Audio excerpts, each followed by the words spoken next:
Hello, my name is Omar Abisad. It is 7:28 p.m., October 2nd, 2020. So I'm going to give you a sample of today's signals that's causing a lot of pain. During the day, it's around the ears, the neck, the shoulder, the back. So there is the number. I just took this, 726. So 136/89. So no um, physical activity other than walking around and um, just walking around the unit basically and doing stuff in the kitchen, like so, standing basically in the kitchen. So the one before that was 132/87. So the power was turned up as soon as I turned on the camera, or I was setting up camera. I could feel the tension in the back and the signals increasing in the back, the power. So just to show you, see how bright that light is? The eye is being hit and was hit all night last night. When the eyes are targeted, it stimulates the retina and artificially. So you get these flashes on the sides of your eyes when you move it. It looks like lightning. That's because your eyes are being hit with an electromagnetic weapon and it's stimulating the retina. So it's kind of like when you hit your eyeballs accidentally and you see stars, and you see, like flashes of light. Only in this case, you get it on the sides of the eyes, which can be a sign of retinal detachment. So these words were spoken outside the window by mainly Chinese men, basically, who are behind this harassment. So the eyes and the shoulders, the heart. Now I was shielding all day and all night. So right now I have no shielding on, or else you would not get these readings if I did. So the heart is tagged, the shoulder, the sides of the breast, the obliques, the other side as well, the back. And I do have shielding on my back, behind, just between the shoulder blades, in the middle of the back, upper back. And it helps. It helps with not only the shielding, but it helps with the pain. So the upper, right from underneath the breast, the rib cage, to here, and the head, around the head, the base of the head, the base of the skull.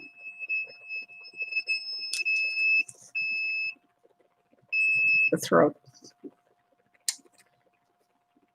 So I'm going to take my pressure one more time. So if I wasn't wearing anything on my back, that's my eyes.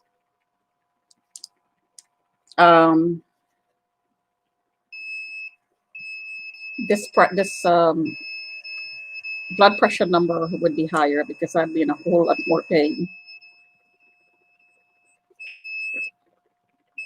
Okay, I'm going to start just staying quiet for a bit. I'm going to stop the hand movement. And that's my hand, because my hand is tagged. So 126/80. And that's my hand. That's me picking it up. My hand is tagged.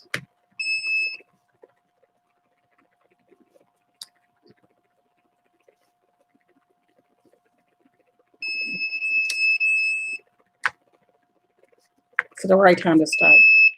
Oh, the left is tagged as well. On and off. So I'm going to give you the reading.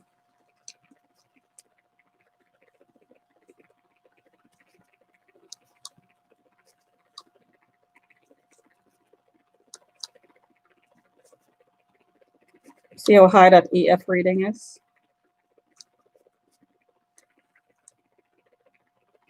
The eyes. See the RF reading on the eyes?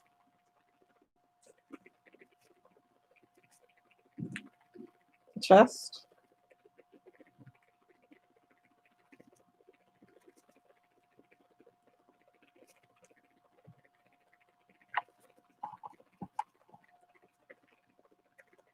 See that high number on the heart? This number right here.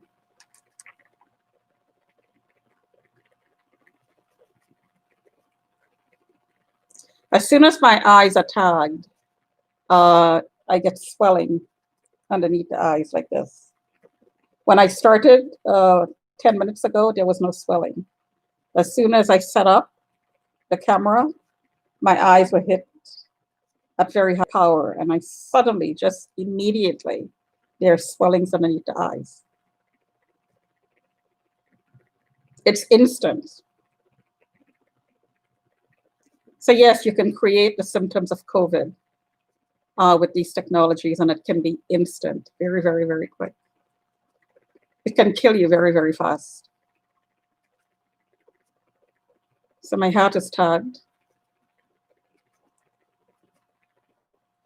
See, the RF reading is also going up and down. So it's penetrating the muscle. If the EF reading was high and the RF reading was not increasing significantly, it's usually 0 to 1, the muscles on my chest would not be sore. It would not be penetrating through the muscle on the rib cage. But the RF reading is going up between 0, the range is 0 to 9. So it's penetrating right through my body.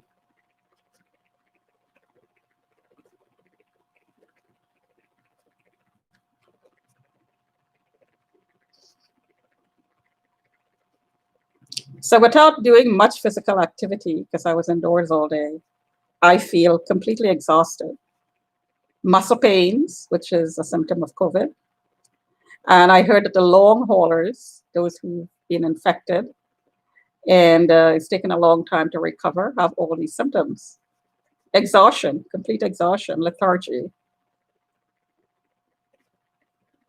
They're lethargic for a long time, can't seem to have their energy go up and stay up. Muscle aches. Yeah, I'm showing you muscle aches right now. So I heard breast cancer outside the window as well. So both my breasts are tagged, and my breasts are hurting when they are not shielded.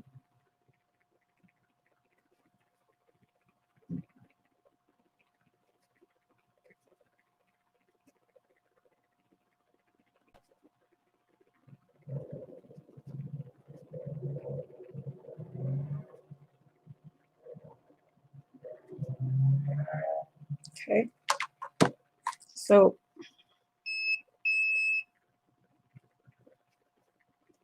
the power went down. No, maybe not.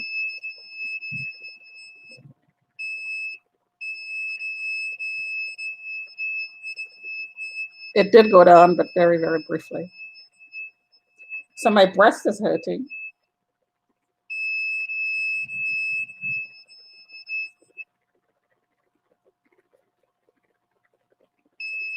Some of that is my hand.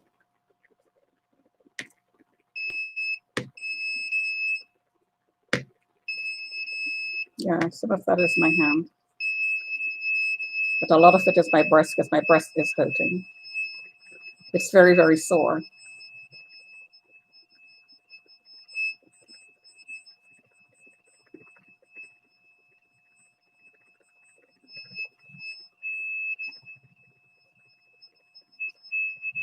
Notice how bright it is right above my breast and how less the intensity is, the brightness is out here, for instance, as opposed to here and here. So I've been getting heartburn. As soon as I shield, the heartburn completely disappears, completely. Kind of like acid reflux. It completely disappears with shielding. So my heart is definitely tagged. So it's going on 11 minutes. And this has been going on all day, all night, for days now.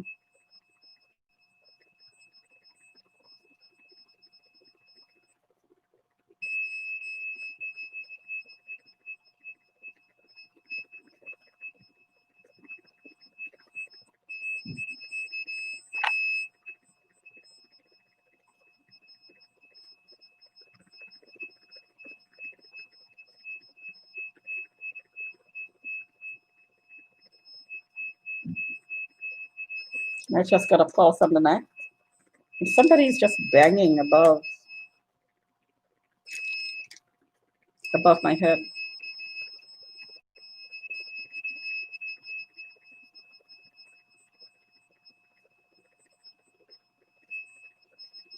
Keep in mind, this technology is used in hospitals, basically to kill off people.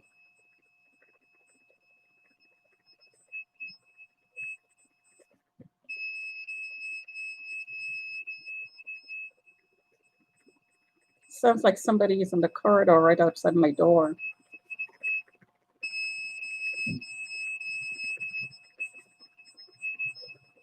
They're banging, or maybe it's right underneath the door.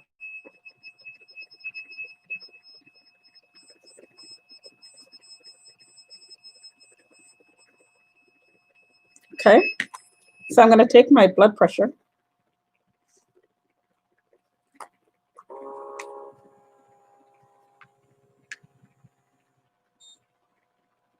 My temperature, 36.8.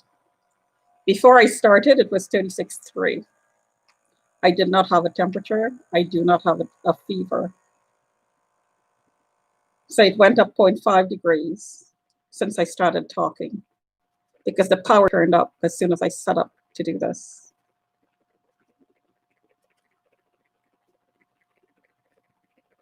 So I'm just going to stay quiet for a few seconds until I get the reading.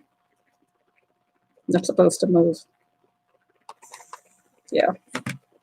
Power definitely turned up, 133 over 95. This is to discourage me from doing this. And the temperature again, because I'm not supposed to collect data like this, because this is damning evidence that directed energy weapons are being used, 37.4. And this is even more damning evidence, the temperature. So let me just show you. This was sitting about 1.5 feet away from me and about 1 foot away from the computer. So it's 69.8. So I'm going to put this right in front of me, right down in front of me. And I'm going to leave it there for a bit. So 36.8 again. Left side, right side, 36.9. 36.8. So I do not have a fever. So I'm just going to leave this. Oh, it's now 69.8. When I put this about 2 inches, 3 inches away from my body, it just jumped up. I'm going to read an article here for you that, and I've been tweeting about this all along, so people who are following my tweets would know where I stand with this. But this is on the CBC website, and it's an opinion. Obviously, it's written by Francois Baylis and Natalie Koffler. The title is Why Canadians Should Fight Tooth and Nail Against Proof of Immunity Cards. And I'll post the link to this.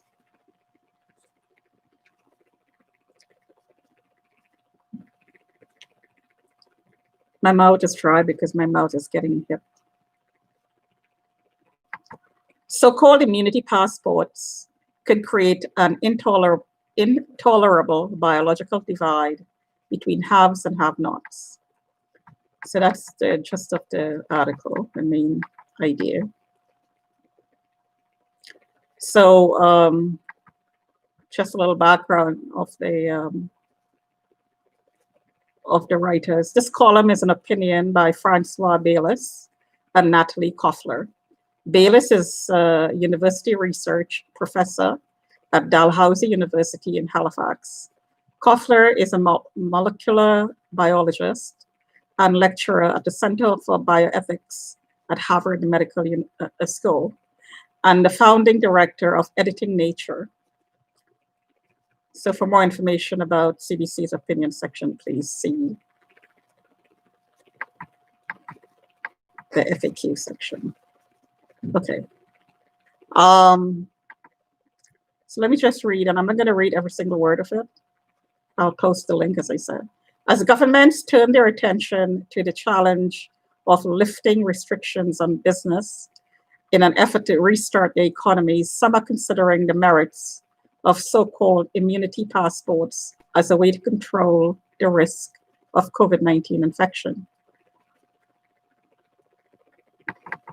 Also referred to as immunity certificates or immunity cards, the idea is that such documents would be issued to those who have survived COVID-19 and tested positive for antibodies to SARS-CoV-2, the new coronavirus that causes COVID-19, as part of efforts to buy more time for vaccine development. Survivors with a presumed acquired immunity would be allowed to return to work and resume social interactions, secure in the knowledge that they were neither at risk of infection nor of spreading the disease. Well, I'm going to beg to differ with that opinion, keeping in mind that this virus is mutating. So you're never entirely free of the risk. And that's my opinion. This idea has recently been publicly championed by a number of people in nations around the world, including Canada's Dr. Kumanan Wilson, who predicts that proof of immunity will be required in the future, if not for return to work, then for cross-border travel and for attendance at mass sport events, music concerts, and live theater. Dr. Wilson said in a CBC interview that he hopes to partner with the Canadian government to develop a system that shows who is protected once immunity tests become available. Meanwhile, in a clear effort to pre-exempt the introduction of immunity passports on April 24th, the World Health Organization issued a global warning against their use. This guidance highlighted the fact that there is currently no evidence that people who have recovered from COVID-19 and have antibodies are protected from a second infection. Okay, that's just what I just said. While survivors likely would have some immunity to the novel coronavirus, the WHO emphasized that there is incomplete knowledge about the level of protection they might have or how long it might last. For now, Canada is among the countries that will heed the WHO's warning. Prime Minister Justin Trudeau has said we need to err on the side of more caution.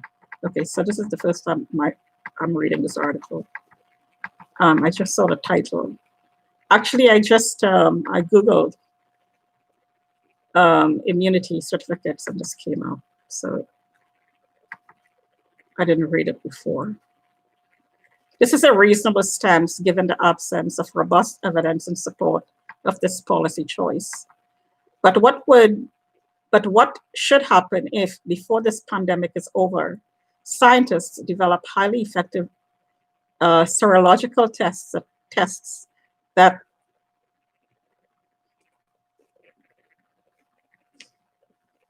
can accurately identify all those who have been exposed to COVID-19.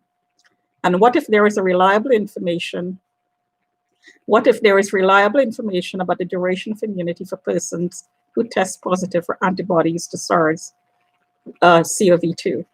Even under these circumstances, Canada should stay the course. We should never introduce immunity passports.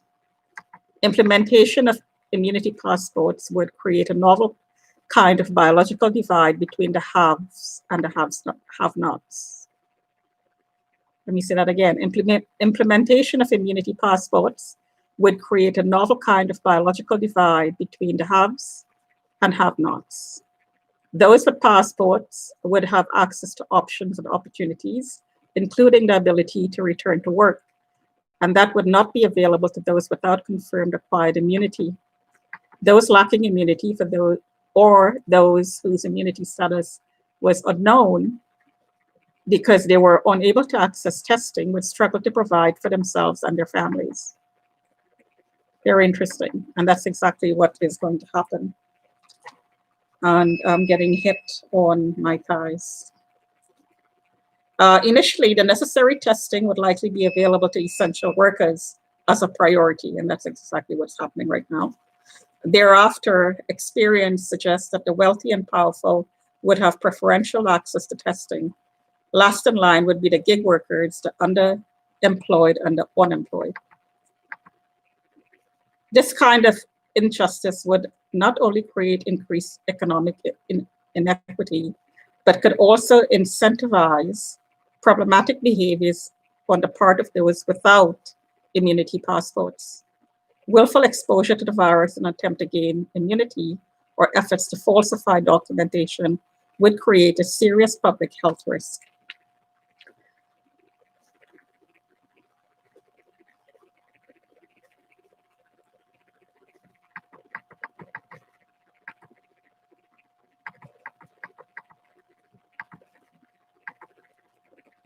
For some Canadians, the experience of discrimination would be felt more acutely. The introduction of immunity passports could create a formal state-sanctioned opportunity for law enforcement to stop and question innocent individuals. Wow, I hadn't thought about that. For members of certain racialized groups, there would be an increased risk of police carding, something that is already a serious problem for Canadian communities of color and First Nation peoples. And also, this thought just occurred to me that the cities are being locked down, and these draconian measures are being used in the cities where most of the people, well, a lot of the people are immigrants, new immigrants, refugees, because this is the cities are the first place that the immigrants come to. Civilian monitoring would also likely require electronic proof of immune status using either a smartphone app or digitized health records. A breach of abuse of such a system would put the personal privacy of every Canadian at risk. And I'm demonstrating an invasion of privacy right here. How you can be coerced into doing what you're told to. In recent years, and that's my breast, in recent years, and I just got a huge pulse. Here is a temperature, 73.4. What did we start at?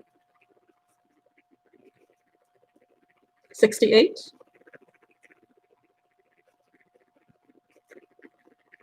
Was it 68?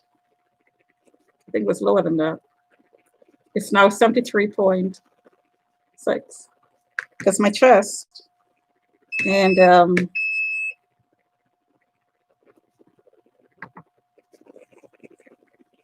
this is directly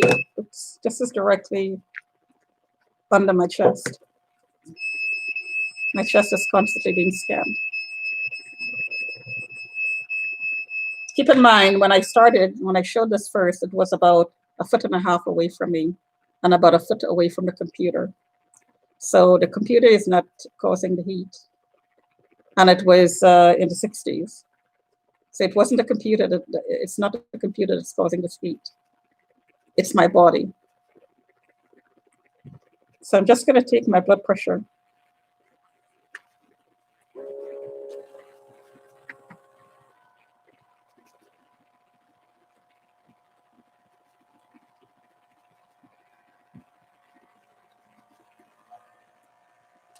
So just to finish off this article, so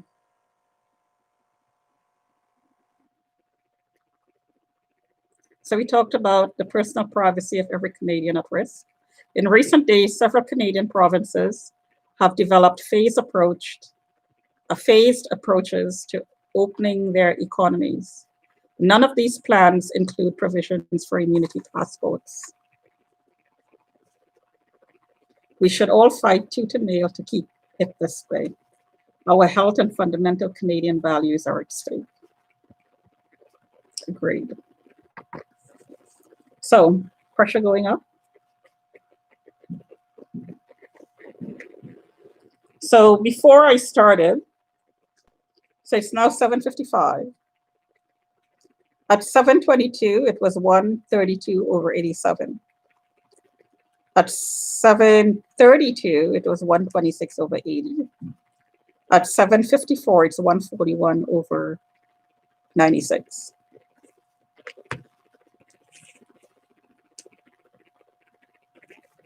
And it's been half an hour.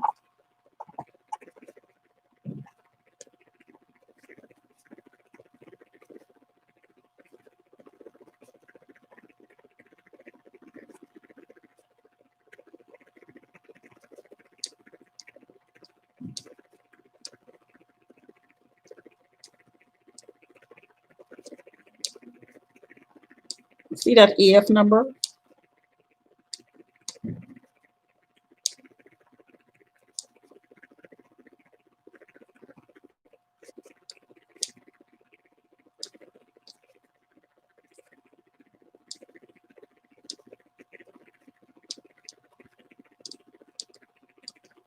See that huge EF number there?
Oh, I think that bumping is coming from the top. It's very distracting.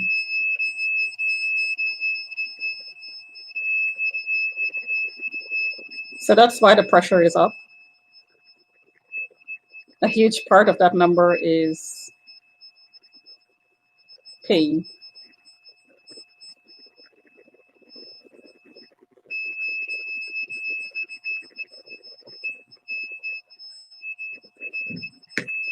So the temperature now is 72.9.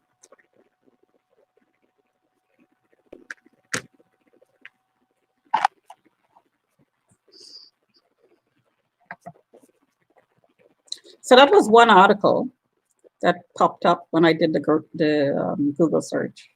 I just punched in immunity card. And there's another one here from another country. So this is from the routers.com website.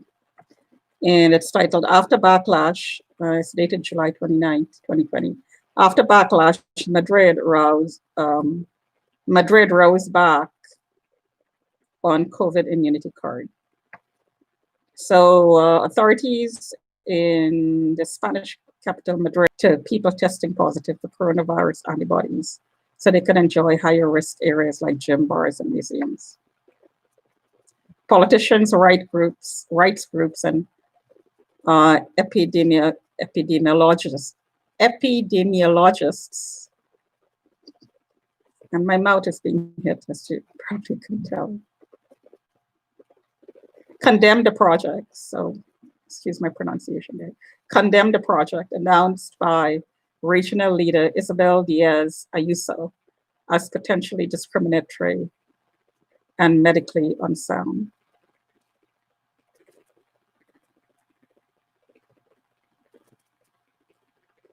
But after a weekly cabinet meeting of the Madrid Authority, the deputy Ignacio Aguado told at news conference that the controversial cards would not, in fact, be issued.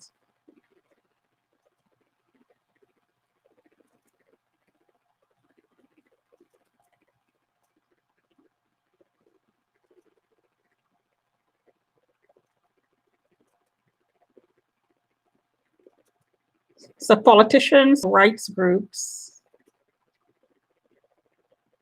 and epidemiologists condemn the projects. So that's a good cross-section of people, professionals.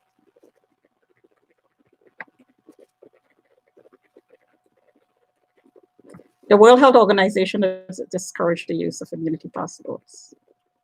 So it would seem that they are taking their lead from the World Health Organization.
So there's another article here.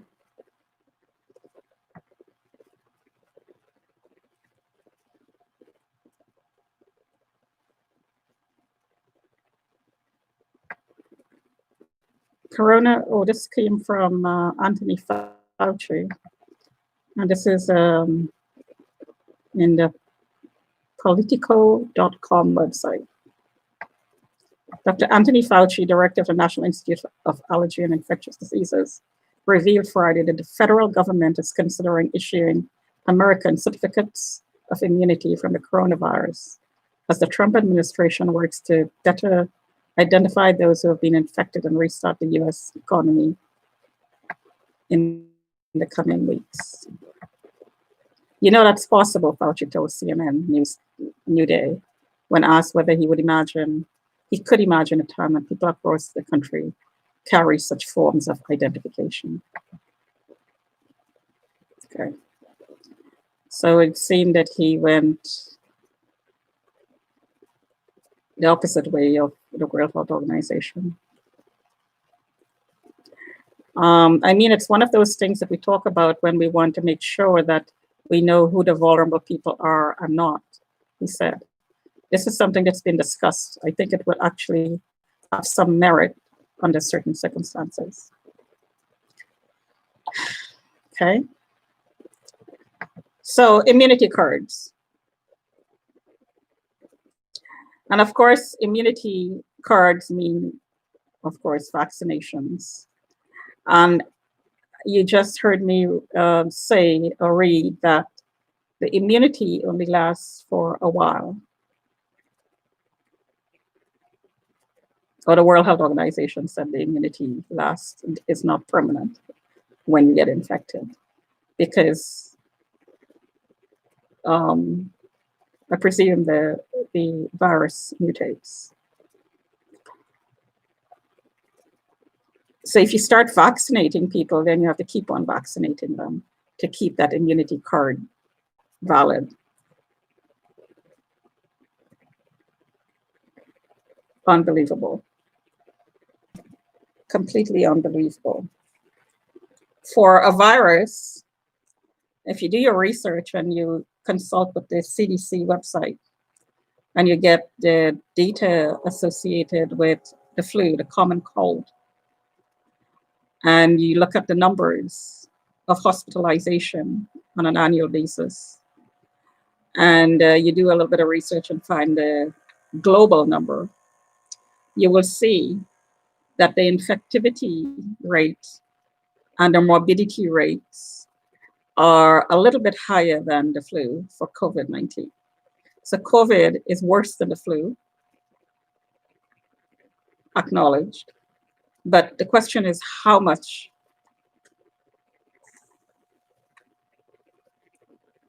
How much worse off is it? How bad are the numbers? So if approximately 65,000 vulnerable people die of the flu annually, according to CDC, and double check these numbers. And here is my number here, speaking of numbers. And we are going into, I think it's 6 months, 7 months. So let's assume it started in March, 6 months. It started before March. So 8 months, approximately 8 months. And the numbers that's been thrown around is 1 million globally. So according to my own research, it's about 700,000, between 600,000 and 700,000 people die globally of the common cold, of which 80% of that is vulnerable people, older people, people over 75. The category, the age category that's being targeted with COVID is the same. The people who are dying is in the same category. The majority of the people who are dying is in the same category, the old and the vulnerable. So in 8 months, we have 1 million people. And keep in mind that the numbers are played with. People who are dying of other conditions are being put down as in the death certificates as being as dying of COVID because they're testing positive. Keep in mind there are a lot of false positives. Keep in mind that the number itself is being played around with for whatever reason, nefarious reasons. So keep that in mind. But let's go with the official number. So approximately 1 million people globally died of COVID, compared to about 700,000 people dying in 12 months globally of the cold, of the flu, of the common cold. So in 8 months, you have about 1 million people dying of COVID-19. So you make your own judgment. So in 8 months, you have 1 million people. So that's 3/4 of approximately, let's see, 369. So let's say 75%, 3/4 of the year, 8, 9 months. I started it in February, really it started before that. So let's say 9 months, you have 1 million. So in 12 months, you'd have 1.25 million. As opposed to the flu, you have about 700,000 in 12 months. So 700,000 compared to 1.5 million. So that's 2 times.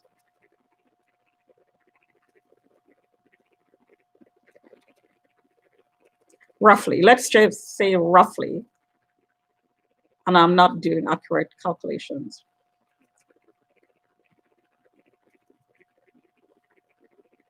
So 350, so 700,000, so 350 in 6 months.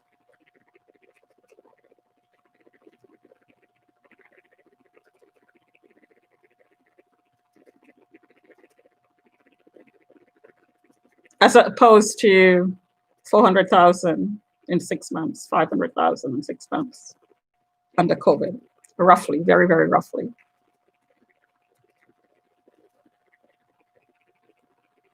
You be the judge. Is the flu a pandemic? Is the common cold a pandemic? Do we go around wearing masks for the cold?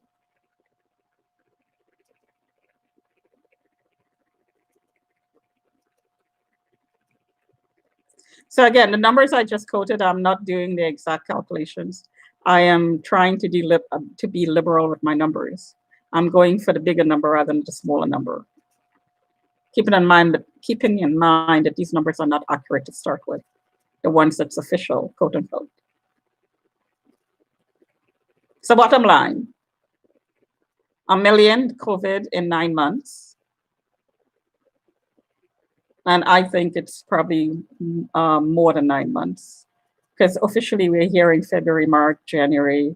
I think it was back in December, November.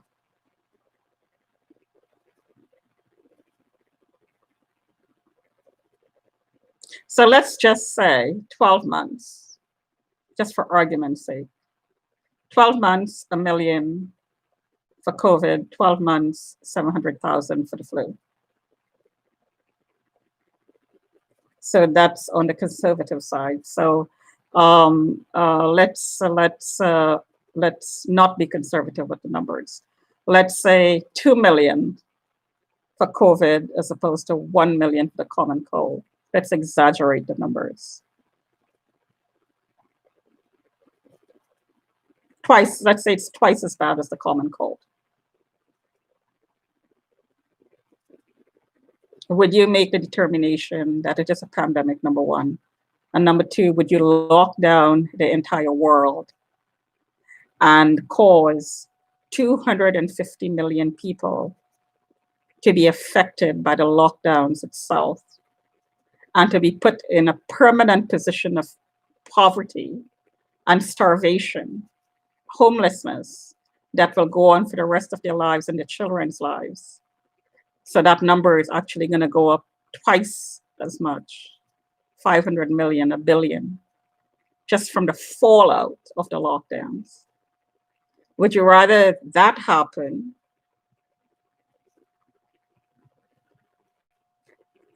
or would you rather have people die naturally of COVID-19?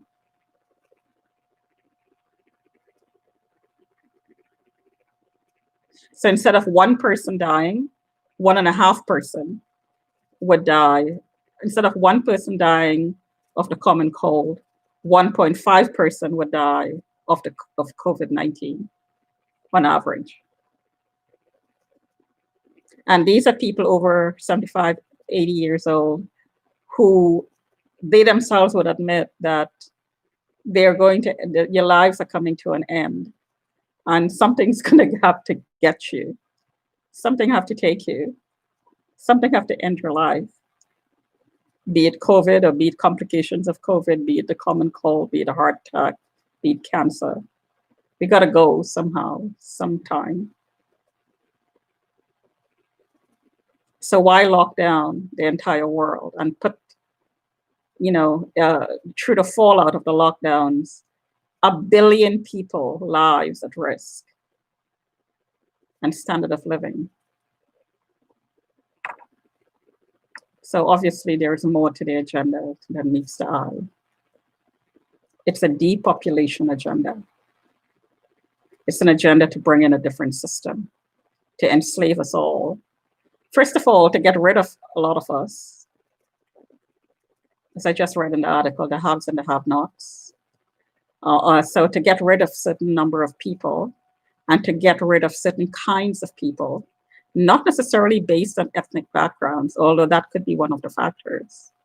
Race is not necessarily the determining factor, although it could be one of the factors. I would say money, poverty is the determining factor. Money.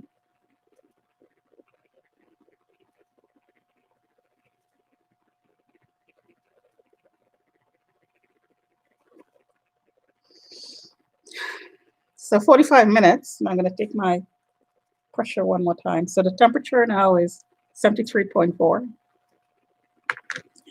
going to take my pressure one more time, and then I'm going to close this off.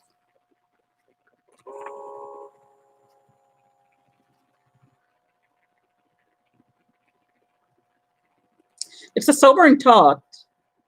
It's a sobering thought to have when you think about a group of people sitting together and planning the demise of 1 billion people. Because this is a planned state of being that we're in right now. It was planned this way. Because people were talking about depopulation. People were talking about vaccinating us. People were talking about pandemics a long time before this happened. They were dropping hints. So 134/97.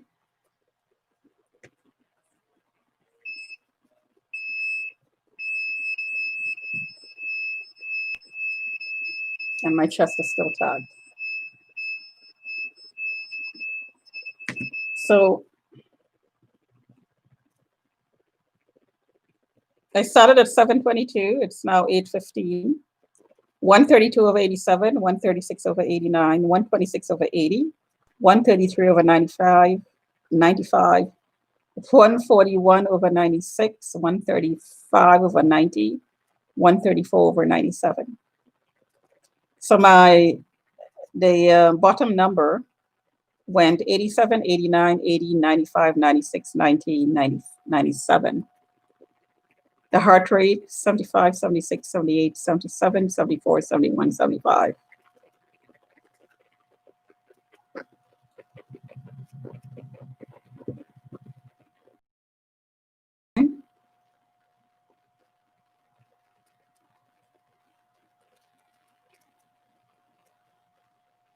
So that was my hand. It's motion activated. My hand is tagged. Put it down, pick it up. Put it down, pick it up. Put it down, pick it up. Motion activated, my hand is tagged. So I'm going to close it off there. Talk to you another time.